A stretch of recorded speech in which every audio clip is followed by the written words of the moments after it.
Eu sou Mário Persona e essas são as respostas que eu dei aos que me perguntaram sobre a Bíblia. Considerando que a minha ocupação profissional hoje é com palestras e também há algum tempo fazia consultoria também de marketing, e você então perguntou se marketing é uma atividade boa ou má para ser exercida por um cristão. Mas você partiu do pressuposto, eu creio, de que o marketing causa um mal nas pessoas que agem por causa do marketing, elas vão agir, conforme você falou, abre aspas, voluntária ou involuntariamente através dos seus desejos e vontades, direcionado pelo seu pensamento, quando influenciado pelos sentidos da visão, audição, paladar, olfato e tato. E aí você concluiu que o marketing, a atividade de marketing, tem uma grande parcela de culpa no que chamamos de compulsão para a satisfação da vontade de comprar em demasia, fazer sexo em demasia e muitas outras coisas em demasia, porque os profissionais de marketing sabem que exercem grande poder sobre a mente do homem. Até aí o que você escreveu.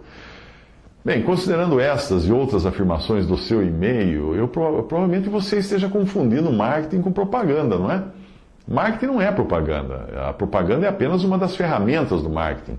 Digamos que o marketing está para a medicina, assim como a propaganda está para a injeção. Marketing é um conjunto de ações que visa identificar, analisar, atender necessidades, desejos, expectativas das pessoas com produtos e serviços para isso. Isso pode ou não envolver propaganda. Você pode desenvolver um produto, depois fazer todo um trabalho de marketing e não fazer propaganda dele. Confundir os termos é normal, já que é comum a própria mídia anunciar coisas do tipo faça seu marketing em nosso jornal, etc. As faculdades de administração já estão até usando a expressão administração mercadológica para a disciplina de marketing, em razão dessa confusão e da amplitude do assunto marketing, que é, na verdade, a administração mercadológica. Mas ainda assim é uma atividade que tem sua origem mundana, como a maioria das profissões. Não importa o que você faça, qual seja a sua profissão, se você estiver inserido em qualquer uma das três grandes categorias, que são elas tecnologia, cultura e agropecuária, além de arquitetura e urbanismo, que é a minha formação original, todas essas atividades tiveram sua origem em Caim. Gênesis 4, 16 a 22. E saiu Caim de diante da face do Senhor, e habitou na terra de Nod, do lado oriental do Éden, e conheceu Caim a sua mulher, e ela concebeu e deu à luz Enoque, e ele edificou uma cidade. Está aí, arquitetura e urbanismo. E chamou o nome da cidade conforme o nome do seu filho Enoque. E a Enoque nasceu Irade, e Irade gerou a Meujael, e Meujael gerou a Metusael, e Metusael gerou a Lameque. Tomou Lameque para si duas mulheres. Esse é o primeiro caso de poligamia na Bíblia. E o nome de uma era Ada, e o nome de outra era Zilá. E Ada deu à luz a Jabal. Este foi o pai dos que habitam em tendas e tem gado. Está aí, nascimento da pecuária. E o nome do seu irmão era Jubal. Este foi o pai de todos os que tocam harpa e órgão.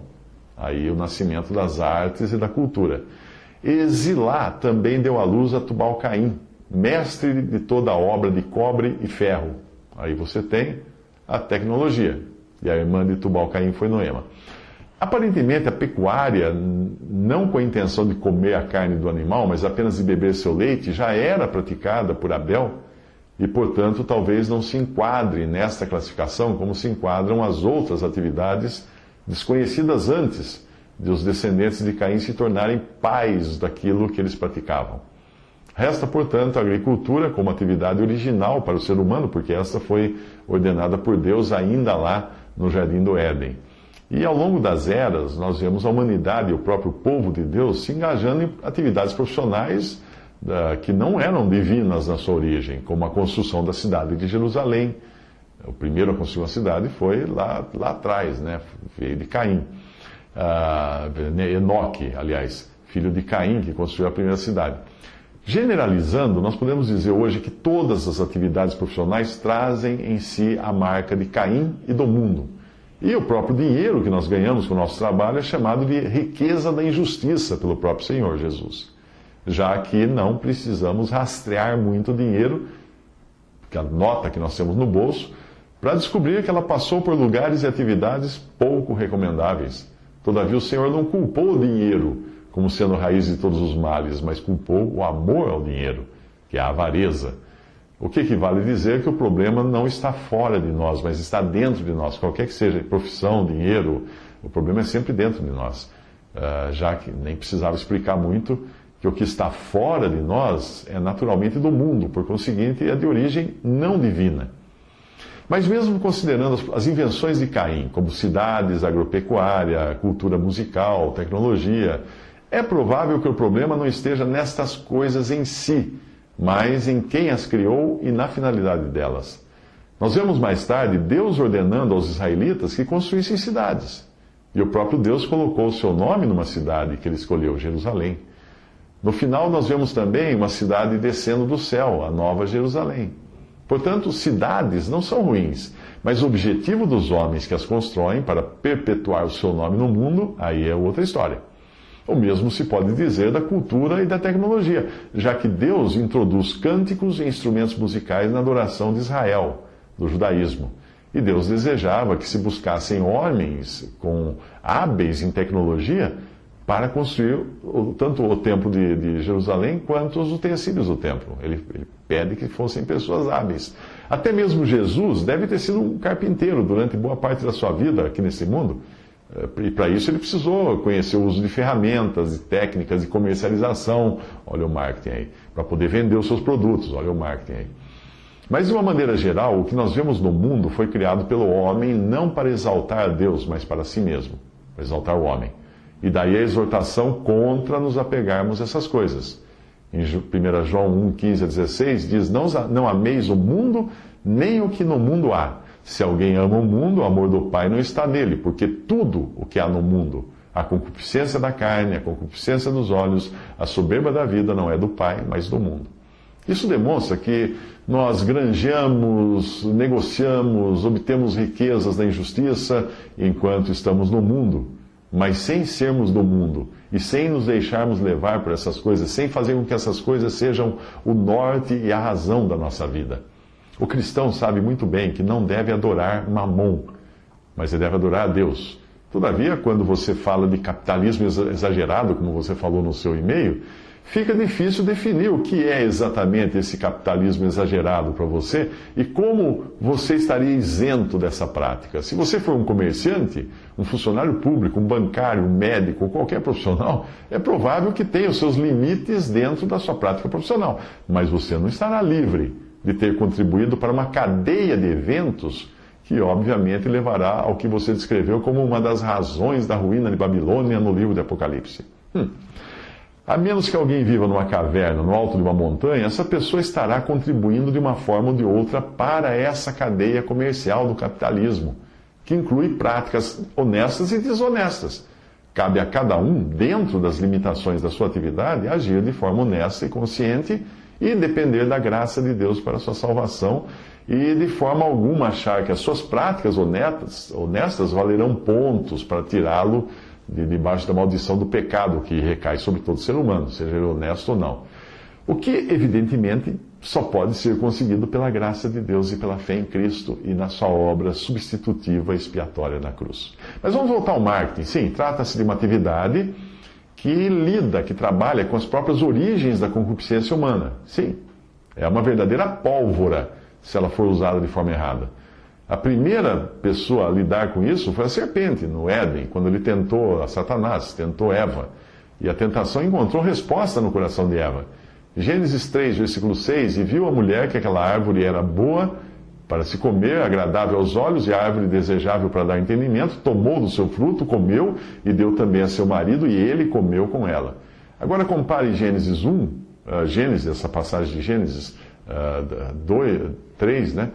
Com o capítulo de 1 João, e você tem as mesmas três coisas que têm influência, que exercem influência no ser humano. A árvore era boa para comer, 1 João fala com concupiscência da carne. A árvore é agradável aos olhos, 1 João fala com concupiscência dos olhos. A árvore é desejável para dar entendimento, 1 João fala de soberba da vida. Quando você escolhe este ou aquele prato no restaurante, você está fazendo valer, em alguma medida, a concupiscência da carne que existe dentro de cada um.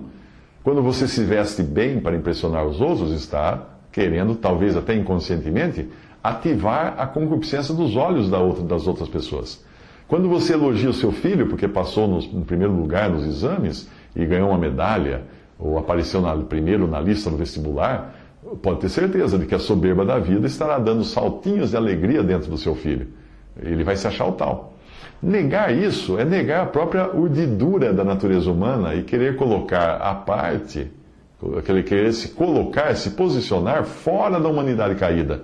Nós somos assim, ponto final. Somos todos atraídos e frequentemente engodados por essas três concupiscências, porque nós somos feitos todos da mesma matéria-prima.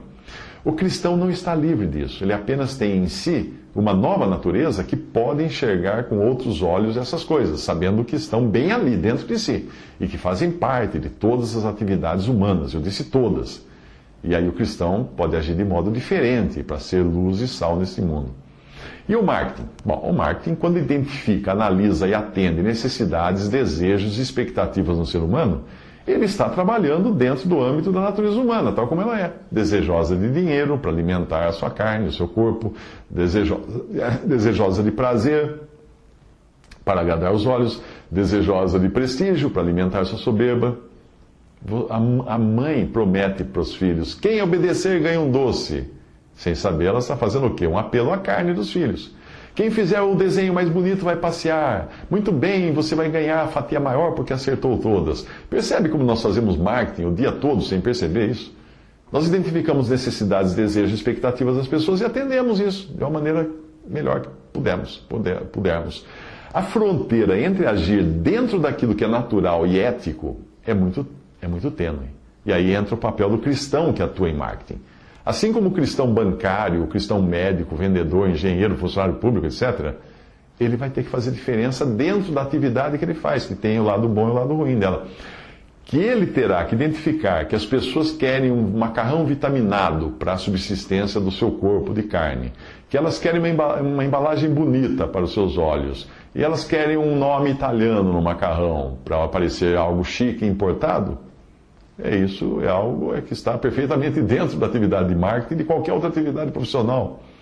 Como o profissional de marketing irá responder e apelar para satisfazer essas três concupiscências naturais do ser humano, a maneira que ele fará isso é que vai mostrar se ele está fazendo a diferença como cristão ou não. Bom, então eu acredito sim que o cristão que atua em marketing tenha até uma visão mais privilegiada do comportamento humano do que qualquer outro profissional na sua área de atuação. Ou talvez quem realmente pense ter essa visão e práticas privilegiadas seja o cristão que não atua em marketing, mas o simples fato de pensar de uma outra forma, de outra maneira, como você pensa, e você, por exemplo, escreveu para mim com isso, talvez essa pensar de outra maneira já seja soberba da vida, não é mesmo? Pode ser.